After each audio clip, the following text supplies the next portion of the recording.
When we think about medical treatment, we think about it in two ways. One is we think about it in terms of medical treatment by stage or age.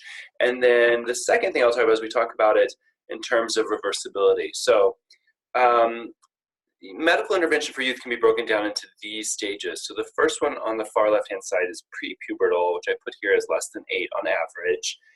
And at this point, no medical intervention is needed. What is indicated is really acceptance and affirmation.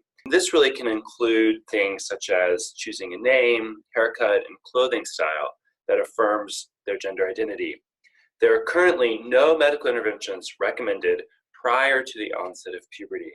So that brings us to our second block, which is pubertal, or 8 to 14 years old. And the eligibility, here we'll think about puberty blockers. So the eligibility to start suppression is that they must have been diagnosed with gender dysphoria and have started puberty. So from a medical perspective, we think of puberty in terms of 5 stages. Stage 1 being pre-puberty and stage 5 being adult.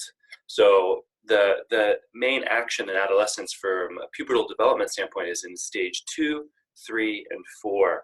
So to start suppression, the clinician needs to confirm that the individual is at least 10 or 2 and has experienced distress with puberty.